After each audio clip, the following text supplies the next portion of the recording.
Voilà, faut pas hésiter à toucher les voitures lorsque vous achetez une voiture d'occasion. Faut vraiment toucher les choses, les alignements des ouvrants. Vous vérifiez la souplesse des caoutchoucs. Ça vous donne des indications si la voiture a pris le soleil, si vous avez du verre, des arbres, etc., qu'elle a couché longtemps dehors. Ça va vous donner des signes d'alerte. Vous ouvrez la voiture même si le propriétaire est à proximité. Bonjour les amis, ravi de vous revoir. Aujourd'hui, j'achète un Mercedes SLK V6 3 litres 2. Ah, si quand même quand on monte dans les tours. Le SLK, c'est le petit roadster de chez Mercedes. Le grand cabriolet, il s'appelle CLK. Le CLK, c'est un 4 places. Il a exactement les mêmes motorisations. Sur la première génération, on retrouvait un 2 litres compresseur, un 2 litres 3 compresseur qui a été boosté un petit peu entre la phase 1 et la phase 2. Et puis surtout, le modèle intéressant, je vous le montrerai tout à l'heure, c'est le V6 en version 3 litres 2, 218 chevaux à 6000 tours. Donc un moteur intéressant pour un véhicule relativement léger, une tonne 4. C'est une vidéo pilote là que je réalise sur j'achète une voiture les yeux fermés, une playlist que je vais essayer de développer cet hiver. Mon côté esthétique, je suis pas le meilleur. Par contre, moi je touche à tout le temps. La calandre pour voir si elle n'est pas fêlée. Ah, on est sur des plaques d'immatriculation classiques. Je vais essayer de vous donner des petits conseils. Parce que à chaque fois qu'on va voir une voiture d'occasion, on se dit il va falloir que je sois attentif à ça, etc. Puis quand on arrive, on est pris par l'émotionnel. Et puis du coup, elles sont toujours belles. Et puis on les ramène à la maison. Et arrivé à la maison, il y a tout le décor, tout ce qu'on aurait dû vérifier lors de la première visite qui revient. Donc parmi les choses vraiment importantes, je vais vous donner quelques conseils, une dizaine de conseils qui sont vraiment essentiels. Vous allez d'abord regarder, c'est pas forcément dans cet ordre-là, mais la marque des pneus. Ça, c'est vraiment un bon indicateur. Là, il se trouve que ce véhicule, petit détail, il manque un cache central Mercedes sur la roue avant droit. Ça, c'est pas grave. Par contre, si vous voyez des pneus de marque chinoise un petit peu exotique, bon, vous pouvez vous dire que peut-être que l'huile qui a été mise dans le moteur, elle est un peu exotique aussi. Là, il se trouve que les pneus avant sont relativement anciens, ce qui prouve que le véhicule a peu roulé. Ils seront probablement à remplacer parce qu'ils sont datés, mais par contre, c'est du Michelin. Très bonne. Ça, c'est plutôt un bon argument en faveur d'un suivi de qualité du véhicule. À l'arrière, c'est du Hankook, on est sur une marque intermédiaire, mais là encore, on n'est pas catastrophe. Une chose hyper importante, le contrôle technique. Certes, il faut regarder s'il est à jour, moins de 6 mois pour pouvoir effectuer la vente, mais surtout, ça vous donne une indication absolument essentielle. Vous le prenez en photo, et là, vous avez la référence du centre de contrôle technique. Donc, non seulement vous allez demander au propriétaire le rapport de contrôle technique, mais moi, un petit conseil que je vous donne, n'hésitez pas à appeler le centre de contrôle technique. Grâce à la référence, vous allez sur le site de l'UTAC et vous pouvez retrouver le centre de contrôle technique. Les contrôleurs sont des gens relativement sympas, surtout quand vous achetez des véhicules un peu fun, comme ce SLK Mercedes. Et ils n'hésiteront pas à vous dire, voilà, si vraiment c'est une merguez, laissez tomber. Alors des fois, on m'a donné ce conseil-là et je l'ai quand même acheté parce que le prix était en rapport au fait que c'était une merguez, ce qui n'est pas le cas, visiblement, de ce véhicule. Il appartient à quelqu'un que je connais, c'est le patron du garage, c'est sa voiture personnelle. C'est une voiture qui a vécu 2 époques. Une première époque par son premier propriétaire, entretenu à Aix-en-Provence, toujours dans le réseau Mercedes. Le carnet en témoigne, et comme c'est un modèle 2002, c'est les 4 premières années de son existence, il a parcouru 100 000 km. Aujourd'hui, il en a 160 000. Ça veut dire que depuis 2006 jusqu'à aujourd'hui, il a parcouru que 60 000 km. Et je pense que William, le 3e propriétaire, c'était une dame entre les deux, le 3e propriétaire, William, bat tous les records puisqu'il a à peine parcouru 2000 km en 7 ans. Autant dire vraiment un usage de véhicule de loisir, un week-end sur 12. J'ai rien à dire, j'ai des véhicules qui roulent encore moins. Donc, les pneus, le contrôle technique, les alignements, les caoutchoucs, hyper important. Les manuels de bord, s'ils sont présents, pareil, ça témoigne d'un suivi du véhicule et puis d'un bon entretien par le propriétaire. C'est le cas, les manuels sont en français, c'est une origine France, ce qui est toujours un bon point, ce qui n'exclut pas les achats de véhicules qui viennent de l'étranger, mais c'est plus difficile à suivre. Ensuite, les choses importantes. Regardez s'il y a des zones sur la voiture qui ont été repeintes. Donc, ne pas hésiter à vous mettre de 3/4 champ pour voir s'il y a des petites anomalies au niveau de la carrosserie. Là, visiblement, elle est toute d'origine, elle est dans son jus. Et j'ai fait intervenir quelqu'un qui voit bien juste avant. Dans les éléments également à regarder, on va passer sur l'intérieur du véhicule. Je vais essayer d'être relativement rapide. On va faire un essai dynamique juste après. Il y a beaucoup de choses à regarder, évidemment, dans le mode de fonctionnement. On va lever le capot moteur et puis on va aller regarder un petit peu ce qui se passe en dessous. Comme la plupart d'entre vous, je ne suis pas mécanicien, donc c'est quand même bien de lever le capot. On ne sait jamais, des fois qu'ils aient mis un moteur de 4L. Sympa. Les vérins de capot tiennent bien, ça c'est bon signe. Et puis, alors, la chose que vous pouvez faire, lorsque le moteur est froid, c'est un conseil que je vous donne, allez vérifier le bocal de liquide de refroidissement pour regarder la couleur du liquide. Et pas hésiter, comme je vous ai dit tout à l'heure, à toucher le véhicule, mais également à sentir le véhicule. Quand vous avez des remontées d'huile, des remontées d'essence, vous avez un moteur qui sent bon toutes les odeurs de la terre, fuyez, c'est pas une bonne idée. On a même des fois des moteurs qui sentent le vieux, et ça, c'est pas bon signe. Après, vous regardez l'aspect des durites. N'hésitez pas à regarder aussi toutes les étiquettes. Là, il y a une étiquette qui est siglée Mercedes, service A, on la retrouve dans la portière. Cette étiquette a été frappée du sceau Mercedes à 148 000 km. Ça veut dire qu'elle a encore fait des séjours chez Mercedes jusqu'à 148 000, donc un petit peu avant que William l'achète. Ce qui est plutôt bien parce que quand elle passe chez Mercedes, systématiquement, ils branchent la valise, s'il y a des mises à jour à faire, etc., elles sont faites. À froid, vous pouvez vérifier le niveau d'huile. Un niveau d'huile, comment ça se vérifie? On monte dans l'intérieur du véhicule, on fait tourner le moteur 1 minute, on coupe, on attend, j'ai dit 1 minute, quelques secondes, c'est suffisant. Par contre, on attend au moins 2-3 minutes et on fait le niveau, on nettoie la jauge, on la remet et on refait le niveau. Si vous avez un niveau qui est à moitié, ben c'est bon signe, évidemment, s'il en manque, c'est pas une bonne idée. Couleur du liquide de refroidissement, odeur du moteur, les aspects des durites, voir si elles ont été remplacées, si elles sont sèches, si elles sont vieilles, les vérins de capot, voilà. Je pense avoir dit l'essentiel, vous retrouverez d'autres vidéos qui vous donneront d'autres conseils, mais c'est bien d'en voir plusieurs. J'ai eu la chance d'acheter beaucoup de véhicules dans ma vie et pour le moment, je ne me suis pas trop fait avoir. Voilà, bonjour le rétro. On va passer à l'arrière maintenant. Vous avez été nombreux, les amis, à juste titre d'ailleurs, à me reprendre dans vos commentaires par rapport au fait que j'avais comparé dans une vidéo récente l'Alfa Romeo Speeder au Roadster MX-5 de chez Mazda. Bon, c'était un petit peu de la provocation de ma part, mais c'est vrai, quand on pense Roadster, immédiatement on pense Mazda MX-5 puisque c'est le plus vendu dans le monde. Mais le concurrent direct du Speeder, ça reste le Mercedes SLK. Là, on est dans la version la plus motorisée. Alors, ce qui est fun, c'est que sur le Alfa Romeo, on a 4 sorties d'échappement. Bon, là, on a bien le filet de séparation. Ça, c'est hyper important parce que pour le fonctionnement du mécanisme, par contre, les vérins de coffre, là, ils répondent plus présents. Ils seront à remplacer, à prévoir. Plaque d'immatriculation, on voit que c'est pas William qui les a remplacés puisque lui, il aime les voitures, mais la personne d'avant était pas fan puisque elle ne s'est pas fendue de plaque en plastique. On est sur de la plaque Tollet classique. Et sur le SLK, on a, même sur la version V6 3 litres 2, on n'a qu'une sortie d'échappement. Ce qui fait moyennement fun sur ce genre de voiture. Mais bon, c'est Mercedes, on n'est pas vraiment dans l'esbrouf. On a moins l'esprit BM et encore moins l'esprit italien. On va passer à l'intérieur, les amis, si vous le voulez bien. On vérifie toujours les ouvrants. Tout est important.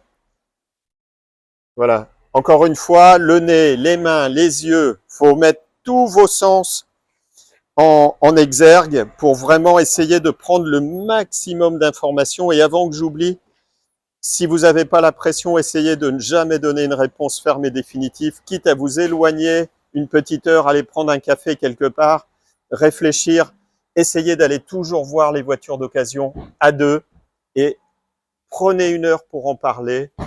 Encore une fois, si vous n'avez pas la pression, s'il n'y a pas 3-4 clients et que ce n'est pas du bluff derrière, parce que un grand classique des propriétaires à vendre, c'est qu'ils font appeler sur leur portable un copain et en même temps que vous êtes en train de regarder la voiture, le propriétaire fait « Oui, oui, alors là j'ai un acheteur pour le moment, mais rappelez dans une petite demi-heure, je pense que j'aurai la réponse. » Bon, ça c'est prendre les acheteurs pour des lapins de la semaine. On passe à l'intérieur, disais-je, pour voir un petit peu les choses qu'il faut regarder. J'ai oublié de vous préciser qu'on était sur la commune de Châteauneuf-sur-Loire, qui avec plein de petits t-shirts à des décorations. On est dans le Loiret, donc le véhicule est visible dans le Loiret. La météo est plutôt sympa pour faire un essai. C'est vrai qu'aller voir une voiture lorsqu'il y a beaucoup d'orage, etc., c'est toujours un peu compliqué. Je vais attendre mon chauffeur, je vais voir ce que j'ai au niveau clé du véhicule. Ah ben, elles sont dessus. Alors, ce que je peux vous dire aussi, d'être attentif aux clés du véhicule. Là, on a la clé de démarrage et puis on a la clé d'ouverture des portes. Il manque les doubles de clés, les plaques d'identification, etc. C'est toujours un atout d'avoir un trousseau de clés bien fourni avec toutes les clés d'origine, ce qui prouve que les propriétaires différents ont bien transmis l'intégralité du patrimoine. Là, la précédente propriétaire était une dame âgée qui avait des soucis de santé, et donc ceci explique peut-être cela. Voilà, je peux pas la démarrer parce que comme toutes les Mercedes, il faut appuyer sur la pédale de frein. Je vais donc attendre mon chauffeur, puis on va faire un petit essai dynamique. Il y a des petits inserts alu, des choses un petit peu sport, c'est sympa.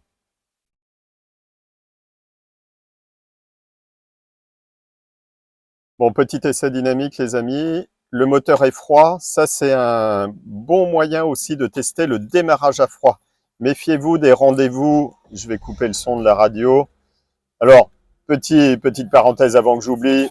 Le son de la radio chez Mercedes, les haut-parleurs, c'est jamais terrible.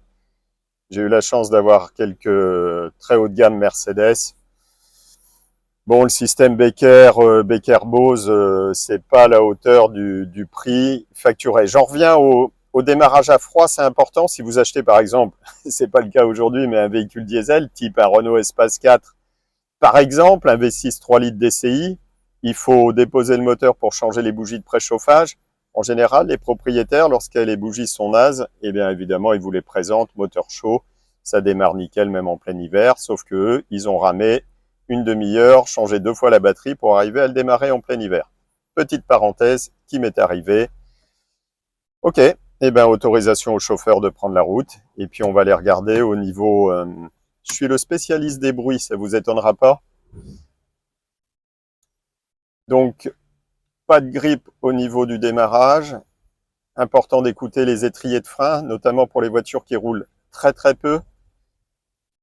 N'hésitez pas, lorsque vous allez vous arrêter en testant la voiture, mettez pas les mains sur les jantes surtout, parce que quand elles sont brûlantes, vous risquez de vous brûler, mais avec le nez, allez voir s'il n'y a pas des plaquettes de frein, des étriers qui sont grippés, parce que ça, c'est franchement pénible et ça coûte des sous. Bon, sur les premiers tours de roue, pas de bruit suspect. Trouvez un petit trottoir, quelque chose, pour voir au niveau des rotules de suspension, biellettes de bar stab, voir s'il y a des petits bruits suspects, des petits claques un peu sonores. C'est pas forcément des pièces qui coûtent cher, mais parfois elles sont compliquées à trouver lorsque le véhicule est ancien, et puis ça fait toujours des choses. Les passages de boîte sont hyper doux, pas de patinage. Comment tester une boîte automatique? Alors c'est relativement simple. Dès que vous mettez le contact, vous mettez sur D et vous voyez si la voiture rampe. C'est-à-dire qu'elle avance toute seule sans mettre le pied sur aucune pédale. Pour l'arrêter, il faut que vous freiniez. Il faut freiner. Lorsque c'est le cas, c'est que la boîte est en bonne santé. Les suspensions, impeccables. On a pris un ralentisseur. Il ne faut pas hésiter à les prendre un petit peu rapidement. Lorsque ça rebondit, c'est que les amortisseurs sont un peu fatigués. Désolé pour tous ceux qui savent déjà tout ça. Mais je pense que c'est bon de rappeler, et c'est surtout bon de bien vous concentrer lorsque vous allez voir une voiture d'occasion, parce que tout ce que je vous dis là, vous le savez, mais est-ce que vous faites vraiment la checklist comme un pilote d'avion? Il faudrait presque la noter et cocher. Franchement, moi, je vous encourage à faire ça. Je ne l'ai jamais fait. Et à chaque fois que j'achète une voiture, je me dis, mais pourquoi je ne l'ai pas fait? Le SLK Mercedes, c'est un petit roadster hyper sympa, surtout dans sa version, encore une fois, V6 3 litres 2. Mais alors, le point noir de ce véhicule, c'est une consommation en ville qui est absolument gargantuesque. Elle est quasiment identique à un R129, à un V12 6 litres qui développe dans sa phase 2 394 chevaux, un petit peu plus de 400 pour la première version en boîte 4. C'est quand même plus sympa d'avoir un SL 600 et lorsqu'on vous dit elle fait combien de chevaux d'un air négligé, vous dites oh, je sais pas, un petit peu plus de 400. Dans la phase 2 avec la boîte 5, c'est passé en dessous de 400, donc c'est toujours un plus difficile à dire, presque 400, mais pas 400. Bon voilà, celle-ci fait plus de 200 chevaux. Dans les ronds-points, dans les virages, n'hésitez pas à appuyer un petit peu pour voir, alors c'est pas le cas, là c'est une propulsion, mais lorsque c'est une traction, si vous n'avez pas des claques dans les cardans. Parfait. Au niveau trottoir, on n'a pas de claques suspect. Mon chauffeur est spécialiste dans l'achat des véhicules d'occasion. Alors vous l'entendrez pas parce que, allez, un tout petit peu, avant gauche. Un petit claque en marche arrière. Il faut toujours le faire en marche avant et en marche arrière. Vous ne testez pas les mêmes contraintes mécaniques sur les éléments de suspension. Niveau transmission, on n'a vraiment aucun bruit. Peut-être un léger bruit de roulement. Alors ça, c'est un peu compliqué. C'est un bruit qui augmente avec le véhicule. Donc, il faut rouler un petit peu plus vite. On va prendre une voie un peu rapide. Je disais, vous n'entendrez pas mon chauffeur parce qu'il a de l'ADN du Stig. Et pour ceux qui connaissent bien la série Top Gear, le Stig n'est pas un individu pour le moins des plus bavards. On va essayer de se trouver un petit endroit. Voilà, on teste le kickdown sur une boîte automatique. Les amis, ne pas oublier de tester le kickdown. C'est un outil qui est vraiment une fonction de la boîte automatique qui est absolument essentielle, notamment en cas de dépassement un peu juste. Le kickdown, souvent, les gens disent « Ouais, la boîte automatique, je passe pas les vitesses quand je veux. » Si, on les passe exactement quand on veut. Il suffit de donner un petit coup sec sur l'accélérateur pour que la boîte de vitesse rentre un rapport, c'est-à-dire qu'on passe de D en 4 ou qu'on passe, c'est une boîte 5, boîte auto 5. Sur les générations d'après, d'ailleurs sur les motorisations les plus puissantes, notamment sur le 55, on retrouve quasiment que des boîtes automatiques. La sonorité du moteur est très agréable. Voilà, encore une fois, Mercedes n'est pas joueur, hein, n'a pas l'esprit sportif. On teste les vitres électriques, pas de points durs, elles sont silencieuses. Je vais couper complètement le son de la radio. Voilà, faites attention aux propriétaires qui mettent des parfums à fond la caisse dans la voiture pour cacher des odeurs d'huile. Faites attention aussi à l'autoradio qui marche un peu fort, qui cache les bruits. Pas facile de tester les limites d'un véhicule avec les contraintes de respectabilité. C'est pas le terme que je cherche, mais en tout cas respect du code de la route et des limitations de vitesse. Bon, les plastiques Mercedes à chaque fois, c'est quand même pas ouf. On est dans le dur, on est un peu dans le train de banlieue des années 70. Ça, c'est une critique que j'adresse régulièrement, mais bon, ça vieillit bien, c'est du costaud. On va se trouver un petit endroit, puis on va regarder un élément bien évidemment complètement fondamental et essentiel quand on a un cabriolet. C'est le mécanisme d'ouverture du toit. Parce que là, attention, si vous avez une surprise quant au fonctionnement du mécanisme, le moindre doute et la moindre contrainte qui vient se greffer sur la réparation de ce type de toit, c'est absolument gigantesque. Le prix des vérins, pour vous donner une idée, sur un cabriolet Peugeot 307, un vérin c'est 1000 €. Et il y en a 4, plus la commande de pression principale. Non, c'est vraiment extrêmement... C'est un peu bruyant, je trouve, les trains roulants. Là, sur la finition, Mercedes, on voit qu'on est sur un véhicule qui reste un véhicule, on va pas dire dans les classes élevées de chez Mercedes. Je suis assez surpris du bruit des trains roulants. Alors, il y a sûrement un roulement qui participe, mais on n'a pas l'isolation, malgré que ce soit un toit rigide, d'un Mercedes SL type, encore une fois, R129. On en est très très loin, les amis. Là, c'est un peu bruyant. Ça fait un peu Peugeot 307, véhicule que je connais bien. Bon, après, il faut replacer aussi le contexte. On était sur un véhicule en entrée de gamme pour le 200 compresseur qui était aux alentours dans sa version 136 chevaux, les phases 1 à 220 000 francs.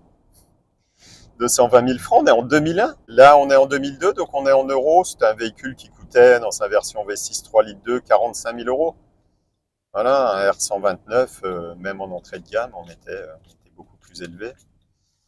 Regardez s'il n'y a pas de jeu dans la direction, donnez des petits coups. On va regarder si le système de toit fonctionne de l'intérieur. C'est relativement, je pense qu'on peut rouler. On met en route les amis, on regarde. C'est parti. Les vitres s'abaissent. Pour le moment, on est bon. Ah, c'est toujours magique. Quand ça fonctionne, c'est absolument magique. Je ne sais pas s'il y a un petit bip qui signale la fin du mécanisme.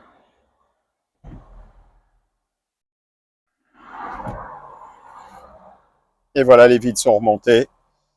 Le système de toit fonctionne. William va préciser que ça fonctionne. On va rouler un petit peu comme ça, on va voir ce que ça donne au niveau de la sonorité du moteur. Bon, ça reste un V6, hein, on ne va pas avoir le glou-glou du V8, mais ça peut être sympa. Voilà, petite accélération, toit ouvert. Voir s'il y a des trous. Alors, gros avantage, c'est comme le moteur, le 6 cylindres hurle pas et les échappements sont pas bruyants, et ben ça vous invite pas à écraser la pédale de droite, et donc en termes de consommation, ça permettra d'être un poil raisonnable. Ah, et quand je vous disais tout à l'heure que c'est gargantuesque, c'est de l'ordre de 16 litres en ville. Pour une voiture qui fait 1 tonne 4. Quand on a un Porsche Cayenne Turbo S, on est à 16 litres en ville, 16-18 litres en ville, ma foi, oui. Maintenant, dans un SLK de 4,01 m de long, les amis, c'était la version la plus courte de tous les SLK, la phase 1, la première génération, 96-2004. C'est exagéré. Les ingénieurs de chez Mercedes, le premier choc pétrolier, c'était quand même 1973. Bon, après, le comportement, on a une bonne rigidité de châssis, je suis assez surpris. Encore une fois, ça reste un véhicule, on va dire, d'entrée de gamme. Non, c'est sympa.